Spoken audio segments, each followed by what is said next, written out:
Video, I'm gonna try and make a sort of beginner's guide. I haven't wrote down any kind of guideline to follow and say on here, but I'm just gonna kind of give the gist of what I believe people should know about, think about when they start playing the game, and then when we come to uh,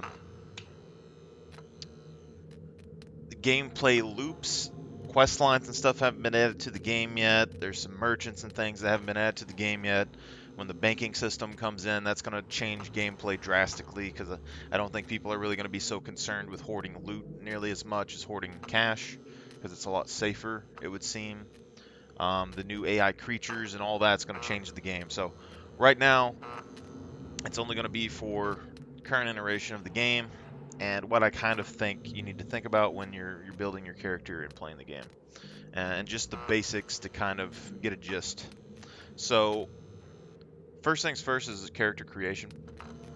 Now you can pick any kind of build that you want when you make your character. You have all these stats that you can choose from. I can go through all these stats and tell you about them if you want, but it's going to add a lot more time onto the video. What I'm going to tell you is Constitution, I believe, is one of the most important stats that you can start the game with. This gives you health, stamina, endurance, movement speed, resistance to poison and shock and stuff like that, increased healing speed. So there's a lot of things that Constitution gives you. It's a very, very important skill at the beginning of the game. Dexterity levels naturally as you play the game, so it's not the most important, but there's skills in dexterity that are pretty good. And then intelligence-wise, this stat currently can't be leveled up in game. Otherwise, I would say probably just start with 1.5. That's what I'm going to do. Whenever they add intelligence leveling to the game, I'm going to have like 1.5 intelligence, start off with one skill at medium, and level the rest up. If you want a higher party size, if you're going to be a squad leader, you need to go for 5 intelligence. If you just want these skills being able to be maxed, you can go for 3.0 or intelligence. And then if you want like a medium skill or something, you can do 1.5. Now, all these skills, they're not fully all in the game yet, but tactics is probably going to be a very important one. This cooking and all that's going to be different. So as these increase, if there is any that's very difficult to level, it's going to be more important to take more intelligence. But for currently, awareness, sniping, camo, survival, engineering, and medical don't take very long to level. And I can kind of go over a gist of leveling those on this video probably as well. If you don't care about maxing your skills up here, I would go for medium. So you want 1.5 intelligence. I think that's the minimum I would do for this. You can play the game fine with 1 intelligence and not even worry about it, but medium gives you enough awareness to kind of hear people in bunkers, and it gives you a good enough ability in most of these skills to be practical. So you're not going to have any negative effects with medical. You're not going to get the increased healing or recovery time there, but it's going to be fine. Engineering, you're going to be able to get the gist of everything that you need important to build a base, but you're not going to be able to upgrade it fully, which that depends on your playstyle, what's going to be up with you. Survival, you're going to decrease your harvesting speeds and stuff, cutting down trees, making arrows, all that stuff. Then awareness is just going to be hearing and countering camouflage. So you're not going to have the easiest time countering somebody with advanced camouflage if you go to 1.5, but you will be able to still see them as long as you look in their direction after they shoot. They're not going to recamouflage. And so that's going to be kind of a mini game for you to play. But we can go over a couple of these stats. So I'm going to say probably the minimum you want to go for Constitution is going to be 4.5. You can go 3 and level Constitution up and go half and half in running and endurance if you want. This still depends on your experience with playing the game. It's going to take you a few weeks to level Constitution up to max unless you just fully send and try to do that. Now, leveling your Constitution in game, you're going to want to ride bicycles or paddle boats. Those give you a good amount of constitution. Also, paddling boats can give you a good amount of strength. So if you want to level your strength early, paddling boats are really good. And currently in the game, they don't have sailing or anything in the dexterity skills. So when you do control a boat, even a sailboat, or the raft, the big raft, it increases your driving skill. So that is pretty important to note. If you're not going to take driving skill at the very beginning of the game, I would probably start off with a quad or a boat, because currently riding a boat for 30 minutes or whatever is giving me like 1 to 2% to medium. So you'd be able to get basic very quickly using boats. Boats are also pretty easy to buy in the game currently, and you get access to a very large section of the map with water pathways. So it's going to take you like 14 grand or so to get a boat. That's going to be pretty easy. And also, it's hard for people to lock up or store boats unless they're on an island. So it's something to think about. I got to check my food real quick, so just give me 1 second.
Okay. So why I'd recommend Constitution starting at the beginning of the game and getting this up higher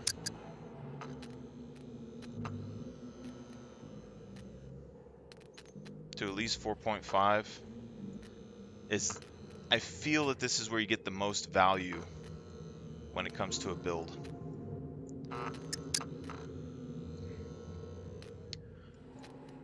Because at the beginning of the game, especially if you're new to the game, you're not going to know where exactly things are, what you want to do, and where you want to go, where you want to build, where all the supplies are. So having the max movement speed is going to help you run from players, which is a big one. Having a higher endurance is going to help you use less food and water consumption, as well as recover faster, help you melee combat. There's a lot of benefits there. And later on, when they add resistance and stuff to this, you're going to want that at the beginning of the game, I believe, as well, depending on where you want to live in the world. So you also get the higher HP value, and at least going to 4.5 is going to give 115 HP. If you start with 0 or a 1 here, you're only going to get like 80. So at max, you're going to be having a 50% increase bonus. And then at if they have 3 and you have 5, you get a 20% increase bonus. So that's going to be pretty helpful at the beginning of the game. And once you get to vehicles and stuff, you're not going to be running as much. It's easier to keep Constitution leveled up to 5 than it is to actually level it completely up. So, although bicycles and stuff are really good, if you're ever going to move on to vehicles, it's pretty good just to start off with this. It doesn't take you very long to get a vehicle in game. Now, I would say that if you want 5 intelligence, I think the least important stat in the game, realistically, is strength. This is mainly just because it's easier to level strength. Like, there's a max of 0.384, but it's easier to level strength over time in game the weaker you are, because you just carry less and it's going to scale up more. And then if you're farming this, it's going to take you, 12 hours or so to get 1 point in strength. So you're looking at like 2 days to get the 3, and then you can already get to like, I think, halfway to medium, even with 1 point. So you're looking at maybe an hour or two to get the skill to medium, and then out of all of the strength skills, brawling is going to take the longest to level. So the most of this is going to take 30 to 37 hours to max all the way. Whereas melee, which is going to be the second longest, you can increase this rate. There are melee weapons that attack faster than you can hit with brawling. There are weapons like the spear that do an overhead attack that can hit multiple corpses at once, which can decrease this by half or even 3 times if you can stack 3 bodies, and brawling helps you position those bodies very nicely. So personally, I would take brawling over anything else if you're going for just maxing all of your skills in strength. Now, if you're going to be doing like PvP, you just want to play the game or whatever, then melee weapons and rifles are probably going to be your main ones that you want. So even with 3, you can go half and half. I would say medium rifles is kind of the sweet spot to where you get good at fully automatic fire at a decent range. Um, Advanced melee weapons isn't super important, but it can be nice very early, and it doesn't take very long to level up rifles with events or just crafting ammo in the game. So if you want to save the most time, I'd probably just start with the melee weapons. If you just want to be a pure gun user and you want to get to Advanced Plus as fast as possible, you can start with rifles. But if you want 5 intelligence, I would recommend just taking it from strength, taking the couple days to get strength to 3, and then you can max all these skills up over time. If you don't want to grind these brawling and melee skills, they're not the biggest issue when it comes to PvP because most people use guns and stuff. There are benefits to melee weapons. I'll kind of go into some of the melee weapon options here in a little bit. Um, but that's going to be, I think, the best place to take these points out of.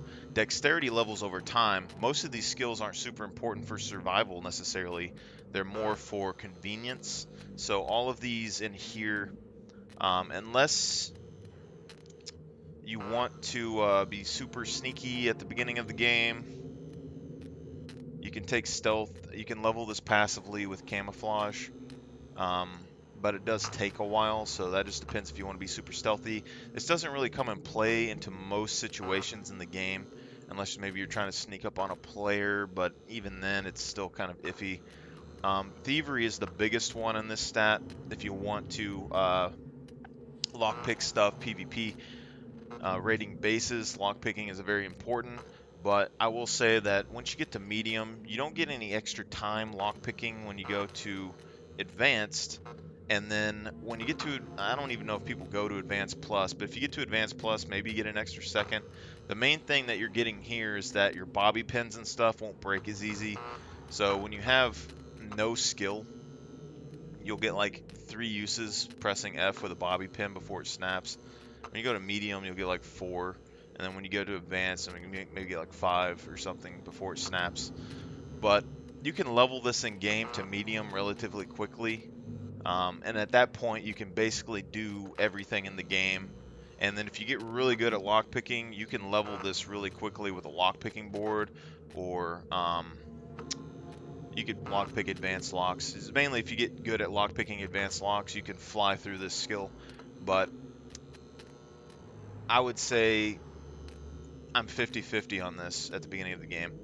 Mainly because I think the actual loot, kind of the routes that you would play in game would be starting your character, gathering supplies, building a base, and then when it comes to gathering loot, your top loot areas, especially like if you play on an official server or something with lower server spawns, you got lockers, and you're not really looking for loot in lockers, you're looking for the kill box keys. So you mainly just, you want the kill box keys, you want the airdrops, you want high spawn loot areas like the naval base. And when it comes to that, none of those lockers are necessarily hard to lockpick or anything. You're gonna get 50 XP per each locker. So you're really only losing out on raiding people's bases. So that's up to you whether you want to invest more points into this. If you're going to be thieving, then maybe you don't necessarily need as much constitution, or you could just take some intelligence out of here. If you keep intelligence at 3, drop your strength down to 1, You can bump dexterity up to, 3 or 1.5, max out your thievery. But I would say strength is still the least important stat out of all the stats in the game. Because when it really comes down to it, you can get a sniper rifle or an MP5 or a pistol or grenades, and you can, supplement your damage with that early very easily. So strength isn't going to be the most important stat in the game. Helps you with recoil, vertical recoil, quite a bit. Now, when we talk about these stats a little bit, I guess I'll do a brief overview of some of these stats and probably what I think their main benefits are. So, brawling, you can max this out early. It frees up inventory slots on your character. This is just stuff to think about. So you might be able to make 1 or 2 extra thousand in a run, or you can hold a hiking backpack or something in your offhand, fill up 2 bags worth of loot at the very beginning of the game, and you won't be 100% useless in a fight because you're going to have the advanced brawling. So you're going to be able to take down puppets and stuff relatively simply without a weapon. So that's kind of the main benefit there. I think this is a good combination with brawling, melee, and throwing together because you can attack with a melee weapon, throw the melee weapon at them, then punch them, knock them down, and grab the melee weapon off of them again. Rifles helps you, your reload speeds, your weapon jams, all of that stuff, your recoil control. Very important skill, but it's not the strongest out the bat if you don't have the weapons for it, and then later on, once you do have the weapons, it's very easy to level as long as you have ammo. I think the second most important thing here is melee weapons. So when it comes to melee weapons, you can do a tremendous amount of damage with this. The biggest benefit of melee weapons is really compact, convenient, they're silent. You can take on people with rifles in close quarters pretty well. If you have max, like 5 strength and max melee, and you have a sword, you can 1 or 2 shot people's guns and make them jam or be completely useless. So that is very important. It's very good for base defense, good for taking on puppets, all of that. Melee weapons that I would recommend is either medieval sword, the katana, the crafted sword, the crafted axe is good. And then when it comes to group play, something like the spears. Even later on in the game, spears with group play is a lot better than just having swords because 1v1, sword is going to out DPS the spear 100%, but in groups, the spears can be used next to each other without having any crossfire for your team, and it does more DPS than the sword in groups, and you can also throw it, you can hold it longer, it's more silent than a bow, all of that. Archery, very silent. These can be very deadly with broadhead arrows. Shoot over long distances. It does affect your shooting speed, so once you get this max, you can rapid fire pretty quickly. As long as you start the game with 5 strength, you can use the 100-pound ballista bow with no archery skills, so that's something to take in consideration. Even with 1.5 strength and medium archery, you can use up to like the 80 and 90-pound bows, even though they won't be 100% effective. So there's not a whole lot that you have to worry about with archery either. Running is going to affect the stamina consumption, your running speed, all of that. If you build your character and you get some max skills at the very beginning of the game, you get a benefit of a bonus to your advanced plus scaling sometimes, and it seems to be randomized. So if you have advanced running, it is possible to get a character with advanced plus up to 10%. Now, I would say that that's probably the most important thing when it comes to your early character development. So I might remake my character a couple of times, because if you can get that extra 10% to advanced plus on running skill, within a few days you'll be able to get an extra 1% movement speed on your character. So once you get to like 28,000 or 48,000, I can't remember off the top of my head, you'll get 16% movement speed instead of 15, which doesn't sound like much, but it is a benefit that's going to cut down your travel time in game. Now, I don't know the specifics on how that mechanic works. People did say if you get 4 skills max, then you would get that benefit. But in the character that I made recently, I did advanced brawling, advanced running, I think I did driving here, motorcycling to basic, and I did advanced medical. And I had a percentage increase to my running 10% and a percentage increase to my brawling 10%. So I didn't have 4 max skills, but yet I got 2 bonuses to the advanced plus on 2 different skills. So I found that kind of interesting. So my character is a lot better at brawling than even somebody that has advanced brawling, and he's a lot faster. Well, he has a 1% increased speed here and running as well. But all right, so dexterity skills. What I will tell you is none of these are very important necessarily. Thievery is debatable. You can level thievery though while using a crowbar. The higher your strength is, the more usage and the faster you're going to be able to crowbar lockers. So if you're not good at lock picking, you can use a crowbar for 90% of everything you're going to be doing in the PvE world. With base building, or base raiding, it's going to be a little bit more difficult because you're going to have to lockpick people's locks. You're probably using advanced locks, and they don't really have any other option to get loot out of bases. So that's going to be up to you. You can possibly find someone that's good at lockpicking. You can level this up in game. If you're good at lockpicking, you can level up thievery from like 0 to max in like, I don't know, 7 days or something. Probably even quicker than that, depending.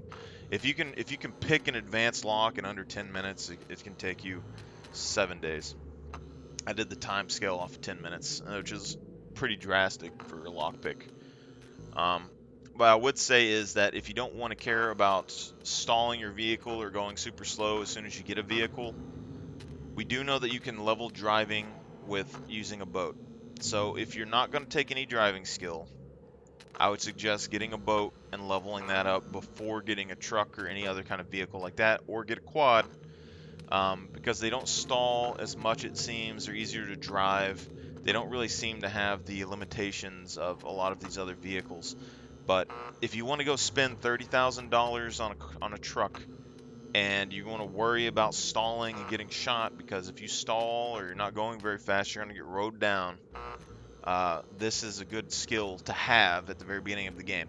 So if you're going to be inland, you're not going to have access to boats, or you just want a vehicle right off the bat, I would at least go halfway into medium driving. This seems to be around the spot where you can drive the vehicle, you can go 100 kilometers an hour. It doesn't stall very much, if at often, and then you don't have very many gear grinds very much. So this is kind of a sweet spot here that I like. And then when it gets to medium, you're going to be going a lot faster, and you're not going to have to really worry about stalls at all. But right here, very rare that I have a stall or a gear grind. It's usually happening uphill. I would say uphill, like steep hills, is probably the weakest spot with starting here. But other than that, you're pretty much golden. And I start with basic motorcycling, not because it's hard to necessarily level motorcycling, but because if you don't have basic motorcycling at the beginning of the game, all of your motorcycles are only going to go 40 kilometers an hour, and you're going to stall very often. And since you're the most vulnerable on a motorcycle, because you don't have any cover, they can shoot you off of it, and then it's making a decent amount of noise. It's not going very fast. Someone with running like I have can outrun this motorcycle and gun you down pretty easily. So you can level this secretly around your base or whatever for a while, but you're looking at, 4 or 5 hours to get this thing to a decent pace. And then, you know, but when you start off at basic, you're going to be getting 60 kilometers an hour, which is double the movement speed of most runners, which is pretty good, and you're not going to be stalling nearly as often. So I generally would think I would prefer to have basic motorcycling. Now, if you don't care about using a boat to level up your driving, I would probably just go no skill, medium motorcycling, go like 100 kilometers an hour, not have to worry about stalling on the motorcycle.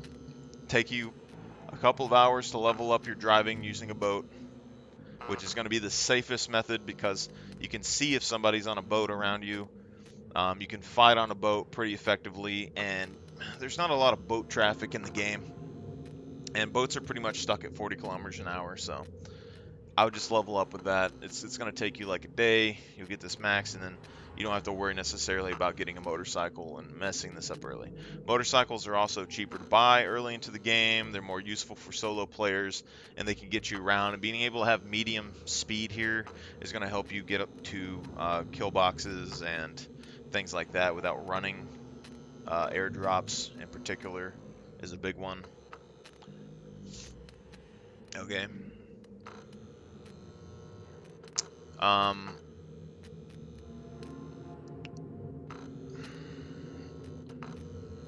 I guess I won't really necessarily tell you how to level up every skill because things like throwing, you just gather a bunch of rocks or something, throw them at a puppet, you get 50 XP per throw. It doesn't take very long to level. Just know that thievery, brawling, running, endurance,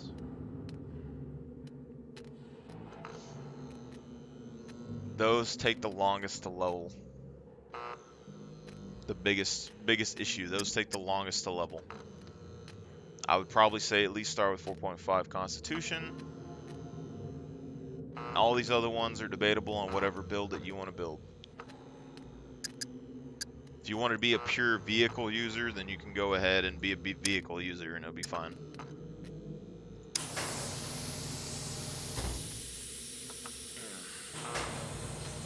If you just want to purely drive around in vehicles, and like having max stamina or max endurance regeneration could be very beneficial at the beginning of the game because you're getting um, that minus 15% consumption of like food and water, energy and water usage.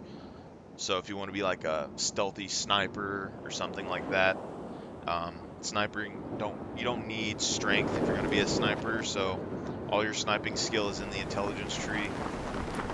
Camouflage levels easily, stealth levels easily. Endurance is going to allow you to go out in the field longer without as much food and water usage, even if you are slower moving. So speed is one of those things that's just kind of, however you want to play the game.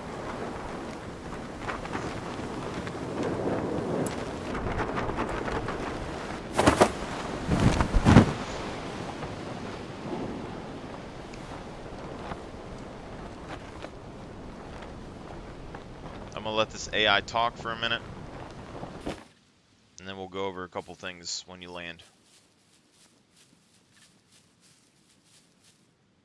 Secure communication with human asset established. Greetings, human asset. Welcome to Scum Island tutorial protocol provided by the Tech One Corporation.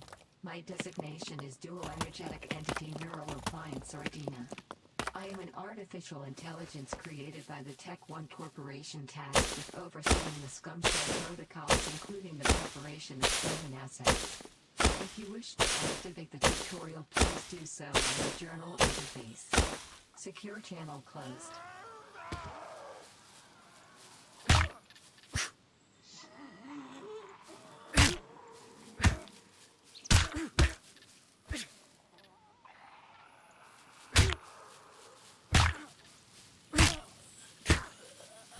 Alright, so when you land, I guess we can go over a couple of the basics.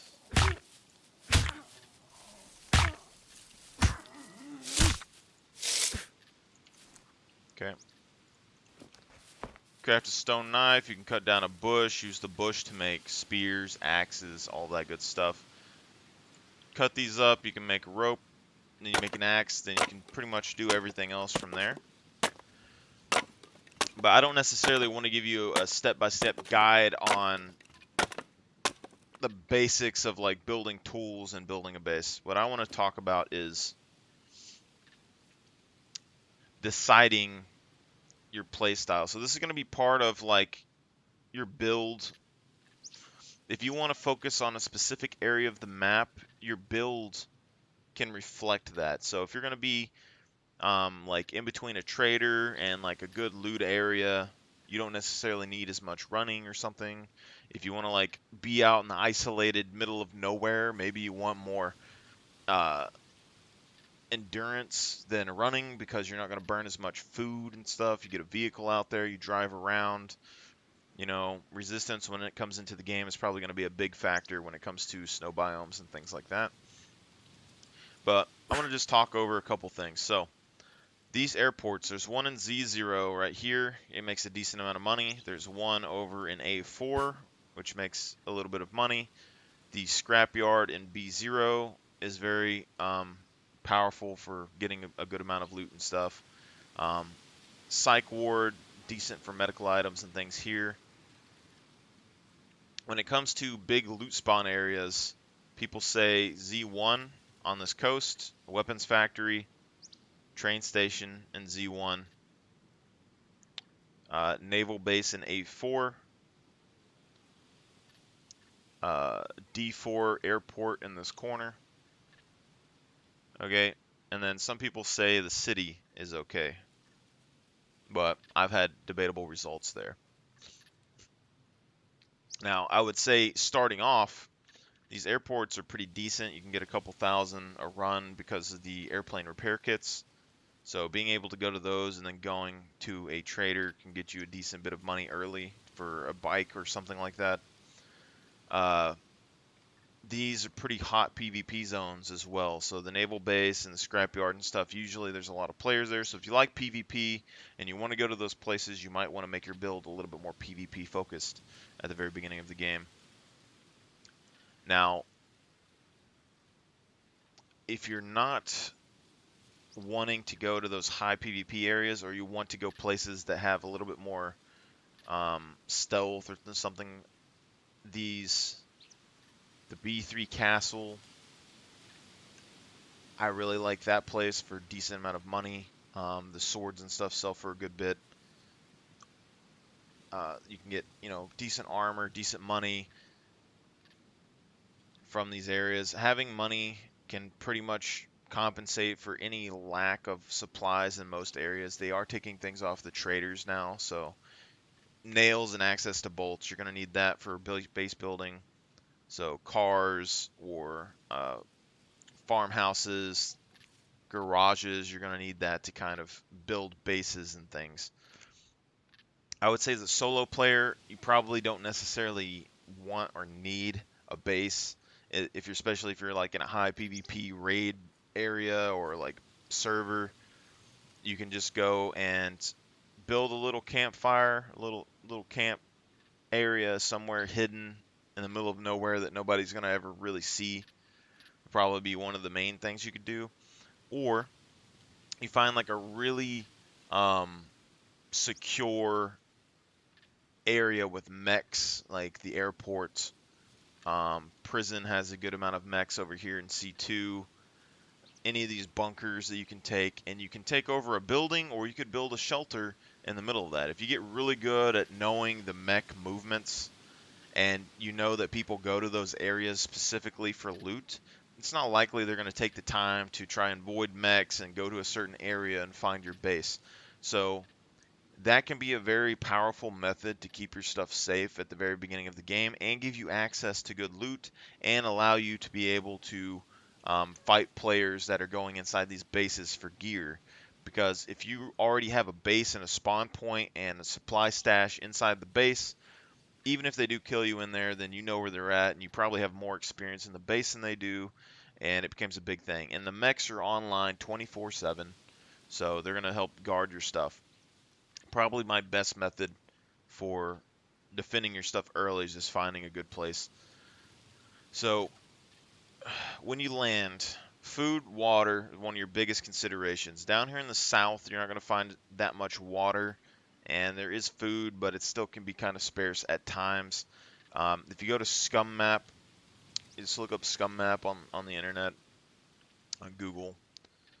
It'll help you find a lot of locations. It's not 100% accurate, but it does have some good information on there. The snow biome, it's more or less layers that you need here. You can find water in the snow and stuff pretty easy. Once they add contaminated water, it's going to be a much bigger deal. Um, but right now, everything's pretty simple. So once you find a source of food, source of water, you can buy food at the traders, and you can buy water at the traders. So a source of money can also compensate for that. Now, what you have is you need your basic supplies. So hiking boots, hiking bags, clothing, things like that. So you can find combat boots and stuff in military bunkers, and other kind of military zones, campgrounds and stuff. That's okay, but you're also going to have a lot of PvP in those areas. These airports that are like in Z0, they have shoe boxes and things which tend to have high tops in them, so it's basic for shoes, and it's not too bad. Uh, Tourist areas like the B3 Castle, there's a museum up here in the corner, the hunting camps, things like that. You tend to find hiking boots, um, and hiking bags and all of the basic sort of supplies a lot easier. So I would say just go to one of those and you can find these areas and kind of stock up on boots and things as you need. They usually spawn pretty frequently compared to a military base. Then you have lockers. So especially if you don't have lockpicking at the very beginning of the game, or even if you do, you want to make a route around whatever area that you want to go to pick lockers and level that skill up and find kill box keys. And usually it's going to involve a bunker or something along that nature. So like up here in the mountains, you have like the observatory, which has a couple of lockers that you can unlock. You have this bunker down in C1 that has lockers you can unlock. You have the police station in the C1 town that has like, 8 or 9 lockers that you can unlock. And so you can kind of just go from one to the other and then back and forth over and over again and keep unlocking the lockers and leveling up your skill that way. Um, there's also these smaller loot areas a lot of people don't go, which can give you basic loot. So prison in C2, dam in C2, no one really goes there because they don't think it's worth the risk to get that loot, but they do spawn guns, they do spawn optics, all that good stuff that you need on your character. So it's not going to be that big of a deal, but they are really good. And this personally is the area that I like going because you can go to this town under the castle here, then you can go to the dam, then you can go to the prison, then you go back to the trader, back to the town, back to the dam, back to the prison.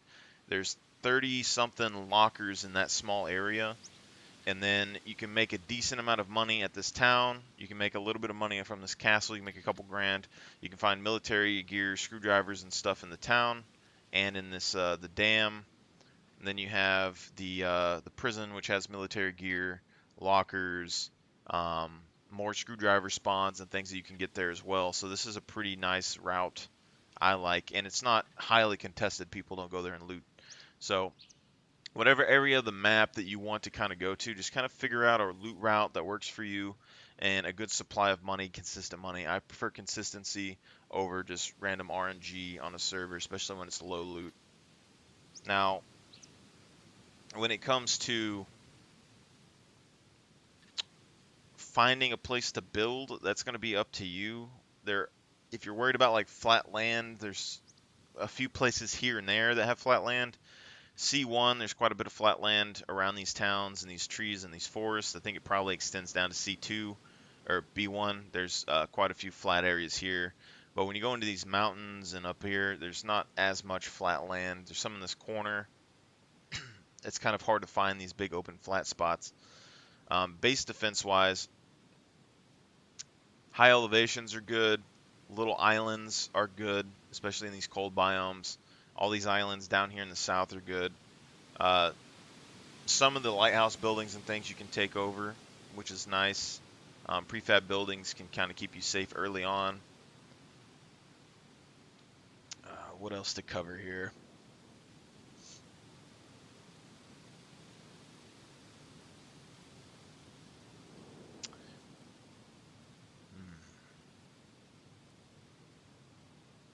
I think that's a good gist of starting off the game. Don't eat all the mushrooms. There's only like one mushroom that's really safe to eat.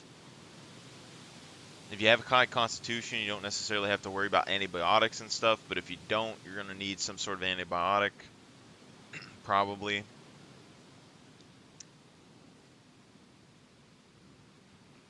I might have to come back and remake this video, to be honest. Just write down a list of everything I want to talk about in order, categorize it a little bit more, and then come back, so we'll see.